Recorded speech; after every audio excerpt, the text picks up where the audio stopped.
3 espaces sûrs pour les femmes et les filles du département du Mayo-Sava à l'extrême nord ont été inaugurés officiellement en décembre dernier dans les localités de Méry, Mora et Mémé.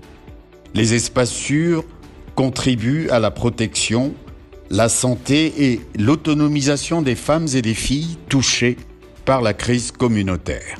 Ils sont un cadre sûr, inclusif et approprié dans lequel les femmes et les filles peuvent reconstruire leurs liens sociaux, accéder en toute sécurité aux services multisectoriels d'intervention, recevoir des informations sur les questions relatives aux droits des femmes et acquérir des compétences contextuelles importantes.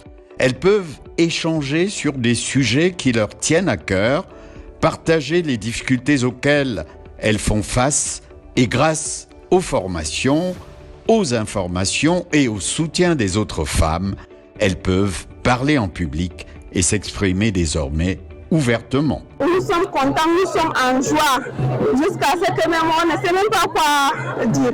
Vraiment, la communauté, nous sommes tous contents. Les femmes, surtout les femmes, vous voyez, les femmes sont en train de danser là-bas, c'est parce qu'ils sont en joie. La femme, quand elle a une joie ou bien elle a dansé, ça montre dans son visage. Vous voyez le visage de ceux qui sont ici là. Nous sommes très contents, on remercie le partenaire. Les femmes seront formées dans le couture.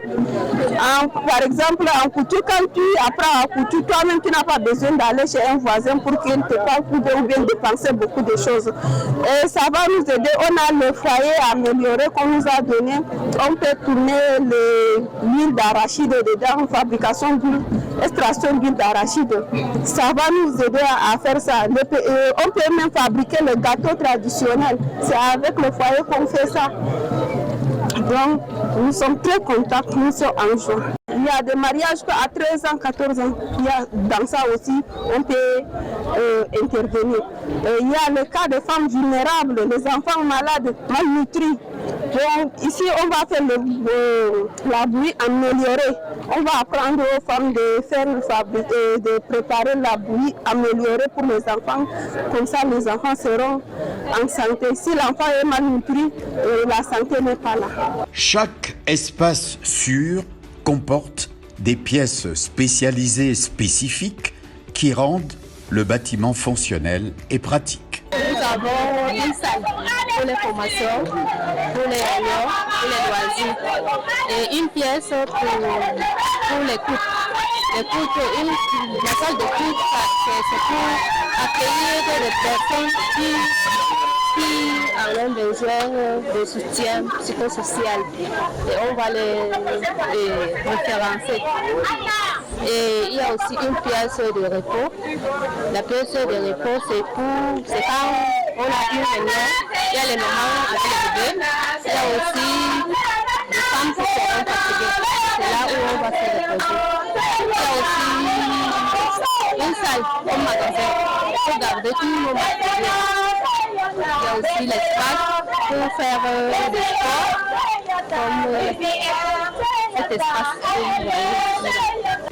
Un espace sûr est un cadre inclusif et sécurisé où les femmes et les filles se sentent physiquement et émotionnellement en sécurité pour dire en leurs mots les mots AUX qu'elles vivent au quotidien. Il s'agit d'une activité qui vise à créer un cadre d'écoute aux jeunes filles et femmes qui sont en détresse, qui ont des besoins spécifiques, qui ont des problèmes particuliers. Et ce cadre va leur permettre de s'exprimer librement aux professionnels et aux autres femmes qui seront en charge de la gestion de cet espace sûr. Mais de manière globale, ce n'est qu'un élément de l'ensemble du projet qui a été exécuté depuis février 2023 dans la région de l'extrême nord, dans le cadre du projet GIP qui est financé par les partenaires que sont le PBF, ONU Femmes, OIM, et mis en œuvre sur le plan local par deux associations, deux ONG locales, notamment l'OYOC et ALVF. Donc c'est un projet qui vise la préparation à la réintégration en impliquant les femmes Dieu seul sait, les femmes sont capables de tout et de tout. Et c'est pour cette raison que le projet a pensé à impliquer les femmes dans la préparation à la réintégration des communautés et également à l'autonomisation de ces femmes-là. Je vous rappelle que dans le cadre de ce projet, 25 associations ont été formées, capacitées, et aujourd'hui, le CNDDR et les partenaires ont une base de données pour implémenter les différents autres projets à venir. Parce que ces associations sont déjà capacitées et sont prêtes à accompagner les efforts du gouvernement, du président de la République, son Excellence Paul Biya, à travers le CNDDR. Avant leur descente sur le terrain pour inaugurer les espaces sûrs, tous les partenaires qui y ont contribué se sont retrouvés à Maroua pour faire le bilan de ce projet désormais clôturé. Le maire de la ville leur a souhaité la bienvenue. Ces infrastructures ne sont pas simplement des bâtiments. Bien au contraire, elles représentent des havres de paix, des lieux où les femmes peuvent se sentir en sécurité, soutenues et valorisées. En tant que maire de ville de Maroua, je suis particulièrement fier de voir notre ville jouer un rôle central dans cette initiative. Les infrastructures à Mémé, Mora et Méry sont des exemples corrects et concrets de ce que nous pouvons accomplir lorsque nous travaillons ensemble.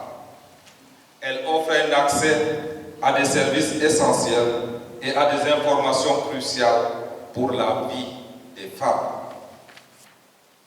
couvrant ainsi des sujets tels que les droits des femmes, la santé sexuelle et reproductive et la lutte contre les violences basées sur le genre.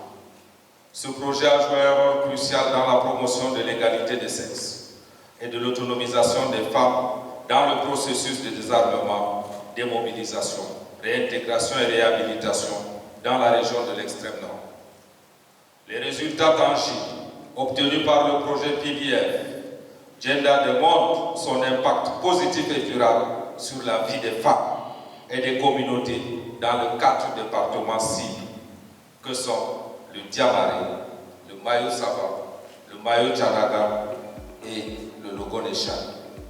Dans leur prise de parole, les partenaires de ce projet intitulé « Les femmes pour une réintégration inclusive au Cameroun » ont souligné son importance et sa réussite.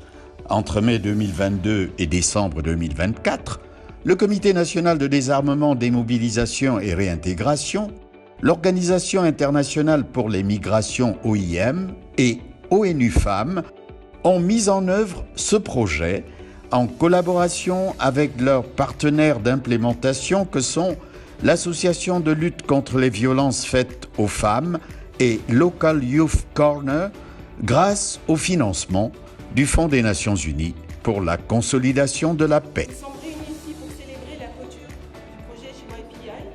Ce projet est né d'une volonté commune d'adresser les défis liés à la sécurité dans cette région de l'extrême nord, une région marquée par des tensions liées aux conflits, aux violences et au déplacement des populations. En effet, la réalité sécuritaire dans cette région demeure complexe. Ces défis sont exacerbés par les crises humanitaires qui touchent particulièrement les femmes et les filles. C'est dans ce contexte que le projet JYPI est intervenu pour répondre à certains de ces problèmes majeurs, notamment en offrant des espaces sûrs pour les femmes, en renforçant les capacités des organisations féminines et en favorisant leur implication dans le processus de désarmement, de démobilisation et de réintégration. Le projet JYPI lancé en février 2023 se veut un modèle de coopération pour l'intégration de la dimension genre dans le processus DDR. Il a été financé, comme je vous l'ai dit, par PBF et a vu son terme prévu en juillet 2024, étendu jusqu'à décembre 2024. Ce projet a permis de renforcer les capacités des réseaux d'organisations de femmes et de la société civile pour qu'elles jouent un rôle essentiel dans la paix et la réconciliation. L'impact de ce projet va bien au-delà des chiffres et des rapports. Il se reflète dans les histoires de vie qui ont été transformées, dans les sourires des femmes et des enfants qui ont retrouvé espoir, dans les communautés qui se sont reconstruites autour de valeurs de paix, de respect et d'égalité. Ces résultats sont le fruit d'un travail acharné et de partenariats solides avec nos partenaires locaux, nationaux et internationaux. Le cycle 2019-2024 portefeuille du Fonds pour la consolidation de la PPBF au Cameroun touche à sa fin, avec un bilan très satisfaisant en termes d'activités réalisées. L'évaluation finale de ces portefeuilles constituera une base solide pour envisager une nouvelle éligibilité du Cameroun au PPF, au Fonds pour la consolidation de la paix du secrétaire général des Nations Unies. Cela permettra de poursuivre et d'approfondir l'excellente coopération entre la République du Cameroun et les systèmes des Nations Unies en s'appuyant sur les priorités stratégiques conjointement définies, notamment les DDA. Le projet qui s'est achevé a donc renforcé les capacités d'un réseau des organisations des femmes et une grande partie des organisations de la société civile au sens large, en leur octroyant des moyens de contribuer de manière significative et durable au processus de désarmement, de démobilisation et de réintégration. Mais comment garantir que de telles activités vont continuer? Comment pérenniser les acquis du projet? Voilà le challenge du futur. Nous tous, les acteurs de la mise en œuvre, nous devons dans notre quotidien accompagner ce projet, accompagner le CNDDR pour une bonne réintégration réussie de nos frères et sœurs qui ont pris les armes contre la nation et que par la seule volonté du chef de l'État, son Excellence Paul Biya, ont aujourd'hui une seconde chance de revenir dans la vie normale et pour continuer de bâtir notre nation à ses côtés. Dieu seul sait, moi qui suis chef de centre, ça fait peut-être 6 ans aujourd'hui, le mois prochain, nous ne pouvons pas dire combien, on peut dire combien est-ce que nous avons déjà reçu au centre nos compatriotes qui avaient pris les armes. Au jour d'aujourd'hui, dans notre base de données, nous avoisinons les 3000 ex-combattants et associés constitués d'hommes, femmes et enfants. Ça, c'est sans compter des milliers de Nigérians que nous avons reçus dans notre centre et que par après, ils sont retournés dans leur pays pour suivre le processus DDR qui va leur permettre également de réintégrer les communautés.